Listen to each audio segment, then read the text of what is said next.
Bom dia, a graça e a paz do Senhor Jesus. Veremos hoje o capítulo de número 20 do Evangelho de João. Será que Jesus reencarnou? Não, não reencarnou. Será que ele ressuscitou? Sim, veremos isso hoje no capítulo de número 20 do Evangelho de João, cuja autoria é do próprio João, embora os 4 evangelhos tenham sido escritos de forma anônima. O propósito deste livro do Evangelho de João está escrito no próprio Evangelho de João, no capítulo 20, que nós estamos vendo hoje, no versículo de número 31. Está escrito: estes, porém, foram registrados, para que creais que Jesus é o Cristo, o Filho de Deus, e para que crendo tenhais vida em seu nome.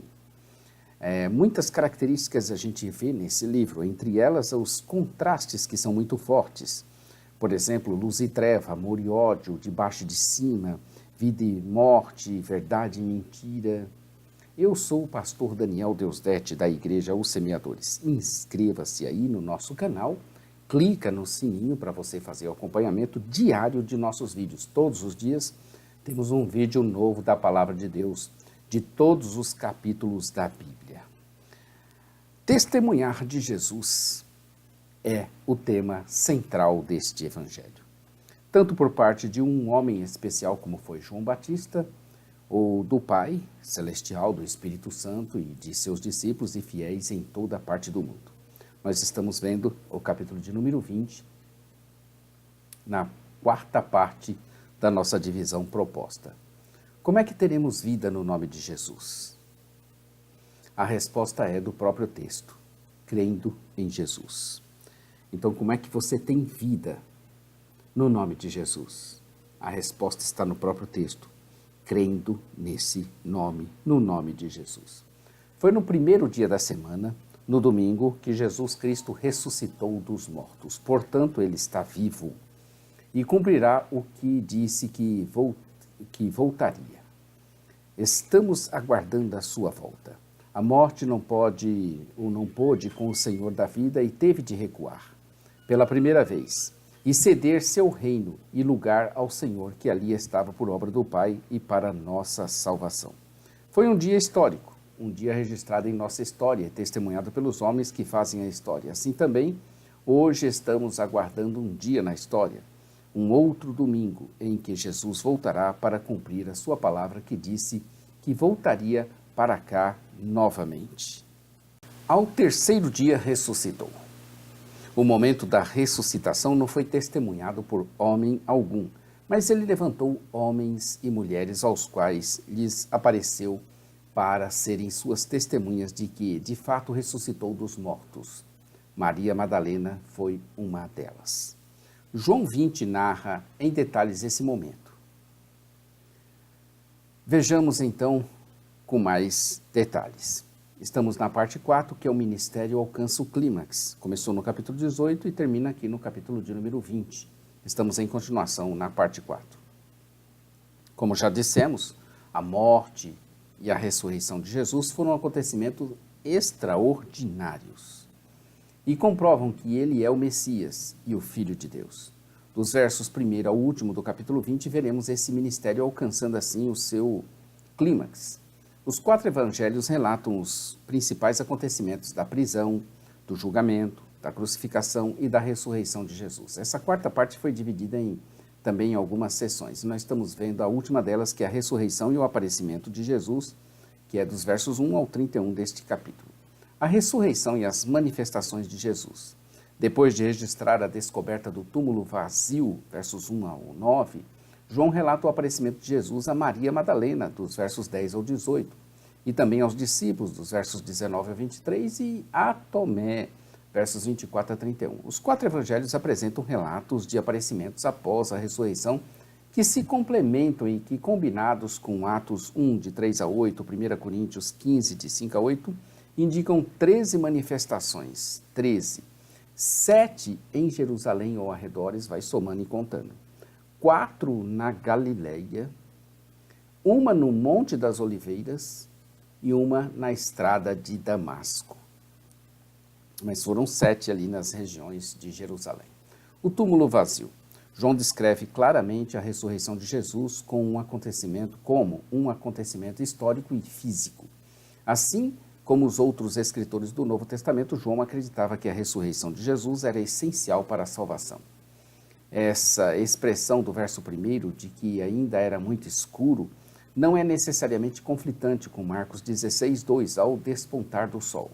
É possível que João esteja se referindo ao momento em que partiram e Marcos ao momento em que chegaram ao túmulo. Também é possível que Maria Madalena tenha ido ao túmulo mais cedo do que as mulheres mencionadas em Marcos. O fato é que ela foi ao sepulcro para encontrar o corpo de Jesus, mas encontrou o túmulo vazio e era de madrugada de domingo. Por ter encontrado vazio o túmulo é que ela correu ao encontro de Pedro e João. A primeira pessoa do plural na narrativa, quando disseram que tiraram o Senhor do sepulcro e não sabiam onde o colocaram, indica que várias mulheres foram ao túmulo, conforme afirmam os outros evangelhos. São as mesmas mulheres que fizeram vigília aos pés da cruz, talvez com exceção de Maria, mãe de Jesus, que não é mencionada aqui. Apesar do que Jesus havia lhes dito, nem Maria Madalena nem os discípulos estavam esperando a ressurreição. Aquilo foi um alvoroço e Pedro e João correram para ver os fatos e confirmar o que acontecera. João olhou rapidamente e confirmou que nada havia sido mudado de lugar dentro do sepulcro. Então Pedro e João inspecionaram o sepulcro mais detalhadamente. Os lençóis de linho estavam arrumados, verso 7. Se alguém tivesse violado o túmulo e retirado o corpo, esses lençóis não estariam ali. E o que foi usado para cobrir a cabeça de Jesus possivelmente estaria jogado descuidadamente e não deixado num lugar à parte. Verso 7. João, ao ver aquilo, está escrito que viu e creu, o que significa que aqueles panos que envolviam Jesus mantinham o formato do corpo, mas ali não havia corpo. Eles ainda não tinham compreendido a Escritura. Só mais tarde, como resultado da instrução de Jesus, é que eles compreenderiam a sua ressurreição como o cumprimento necessário das profecias. Fica evidente que os discípulos não esperavam uma ressurreição e que também não tentaram inventá-la para que se encaixasse em suas próprias preconcepções. Nem eles imaginavam, apesar de terem sido advertidos por Jesus diversas vezes, eles não tinham entendido aquela mensagem. Eles jamais esperariam que Jesus ressuscitasse. Essa é a conclusão que a gente tira. Qualquer ajeitamento aqui iria ser uma tragédia, mas a verdade não geraria isso, antes deixariam as pessoas perplexas. Ninguém na Terra iria conseguir montar um palco tão grande com atores tão perfeitos, senão a própria verdade dos fatos. Essa é a conclusão que nós entendemos. Depois de terem visto e testemunhado o que viram, voltaram para casa. O aparecimento de Jesus a Maria Madalena. Maria não voltou. Ficou ali como se esperasse por algo. Jesus apareceu primeiramente a Maria Madalena, sua serva humilde e amada. Foi ali que seus olhos foram abertos e ela pôde ver 2 anjos vestidos de branco. Observa-se aqui uma pequena diferença entre os relatos dos 4 evangelhos. Mateus 28:2 registra um anjo, Marcos 16:5, um varão, e Lucas 4:24, 2 homens, que também são chamados de anjos, em Lucas 24:23.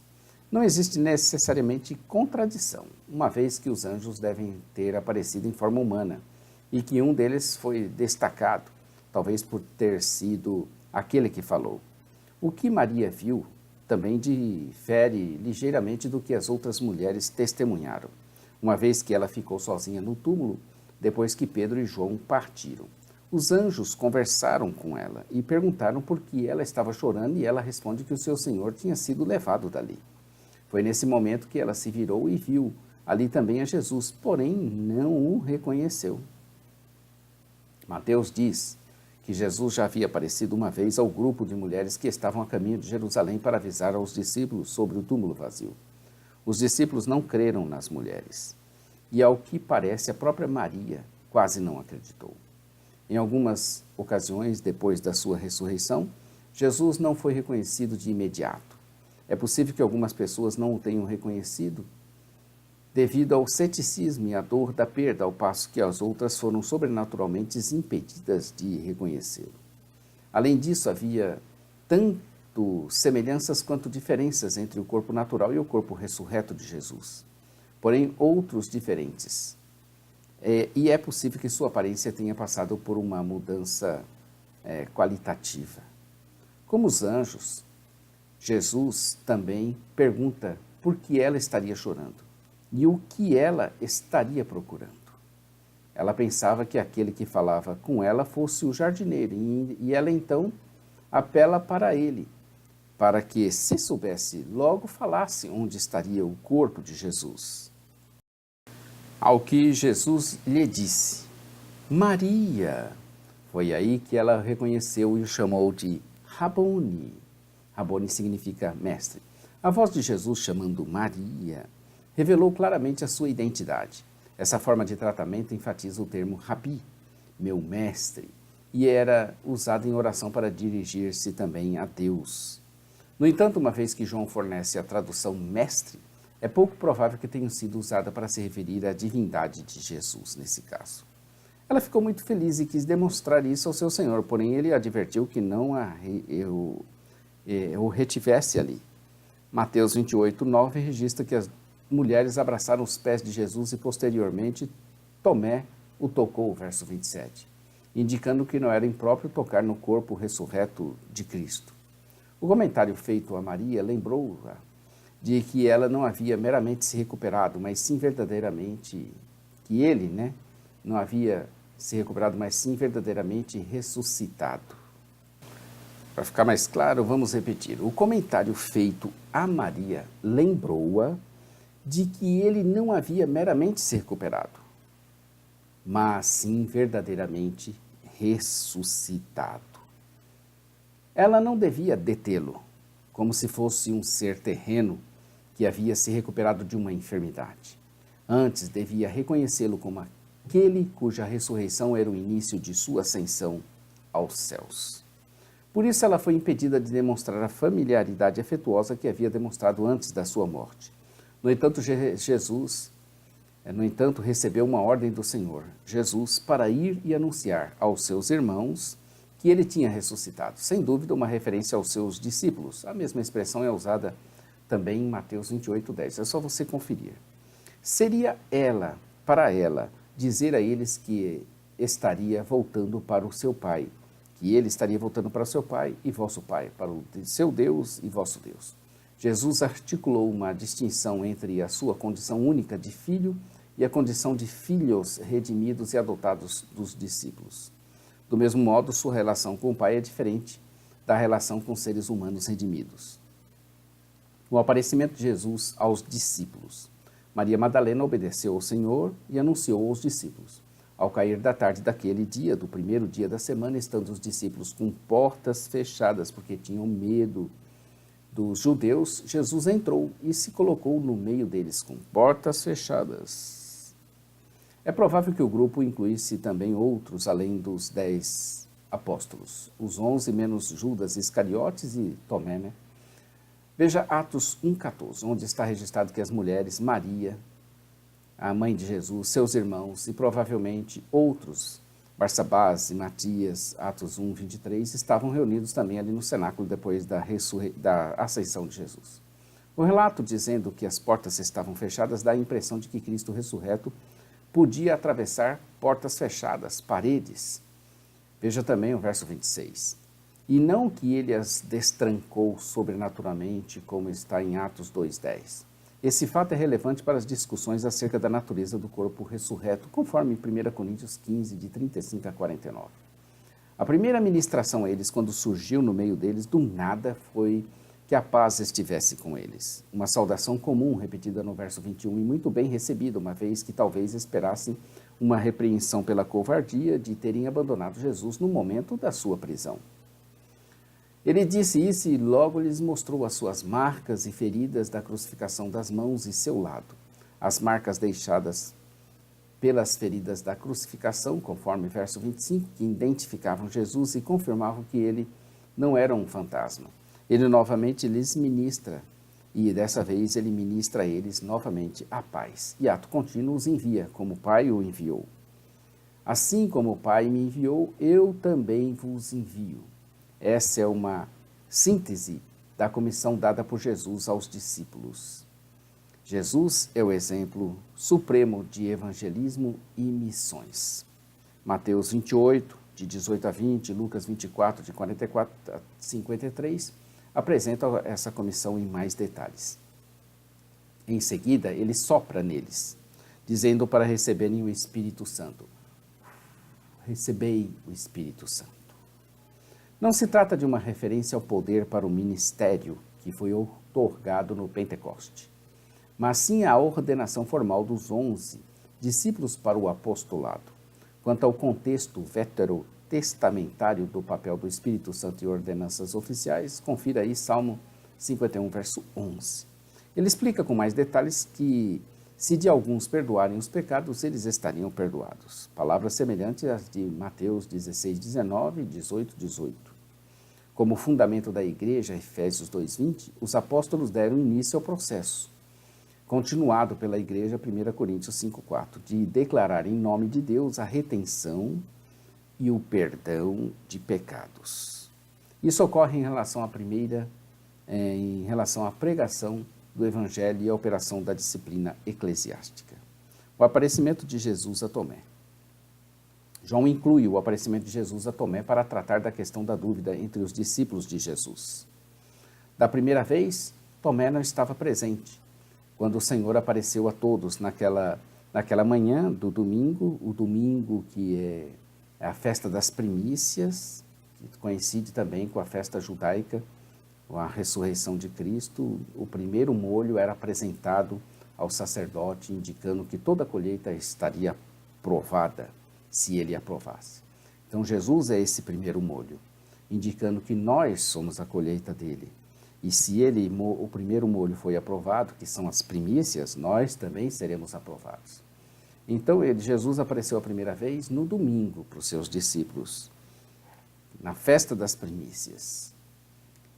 Tomé não estava presente quando o Senhor apareceu a todos. Apesar do testemunho de todos, Tomé continuava cético. Ele desafiava os demais, dizendo que somente creria se colocasse as suas mãos e os seus dedos nas próprias feridas de Jesus. Passou-se ainda uma semana, e Jesus novamente surge no meio deles, novamente num domingo, 7 dias depois. Mesmo estando trancadas as portas do mesmo jeito, da mesma história, novamente ministra a paz para eles em primeiro lugar. Em seguida ele chama Tomé. Vem cá, Tomé, coloca o teu dedo aqui, veja as minhas mãos, estenda a mão e coloca no meu lado, pare de duvidar e creia. Verso 28. Ao que Tomé exclamou, Senhor meu e Deus meu, uma das confissões mais claras e singelas da divindade de Cristo no Novo Testamento. Os dois termos mais sublimes, Senhor, equivalente à designação de Yahvé do Antigo Testamento, e Deus, são usadas em conjuntos e dirigidas inequivocamente a Jesus como reconhecimento da sua natureza divina. Cristo aceitou esse reconhecimento sem nenhuma excitação. Nós devemos isso a Tomé, viu? Senhor meu e Deus meu. Jesus viu que crera, mas disse que bem mais aventurados são os que não viram e mesmo assim creram. Tomé precisou ver para crer. Mas a bem-aventurança não vem para aqueles que precisam ver, mas para o que não vê e crê. Ao mesmo tempo em que louva a fé de Tomé, Jesus pronuncia uma bênção sobre aqueles que viram ou que viriam a crer mediante o testemunho dos discípulos. Essa bênção introduz o motivo pelo qual o Evangelho foi escrito, versos 30 a 31. Está escrito que ainda muitos outros sinais ocorreram. Nenhum dos evangelhos afirma apresentar um registro exaustivo ou rigorosamente cronológico. Algumas das supostas dificuldades interpretativas podem ser explicadas tendo-se em mente esse princípio. Estes, porém, foram registrados para que creais, verso 31. Essa declaração resume sucintamente a teologia desse evangelho. Os sinais registrados devem conduzir o leitor à fé em Jesus, não apenas como um operador de milagres, mas como Cristo, o Filho de Deus, o Verbo eterno e plenamente divino de Deus. Pela fé, encontramos vida naquele que é a própria fonte de vida. Então, isso é muito importante. Os sinais não nos levam somente a acreditarmos nessas operações ou em Deus, mas nos levam a reconhecer Cristo, o Filho de Deus, o Messias, o Verbo eterno e plenamente divino de Deus. Convém observar que a verdadeira fé por meio da qual somos abençoados é suscitada pela leitura dessa narrativa dos milagres de Jesus, apesar de não termos testemunhado esses fatos pessoalmente. João 20, verso 1, começa: no primeiro dia da semana, Maria Madalena foi ao sepulcro de madrugada, sendo ainda escuro, e viu que a pedra estava removida. Isso foi o primeiro verso do capítulo 20. E o último verso do capítulo 20 diz: estes, porém, foram registrados, para que creais que Jesus é o Cristo, o Filho de Deus, e para que, crendo, tenhas vida em seu nome. E Tomé tinha ficado de fora, como que parecendo aquele que tinha sido excluído.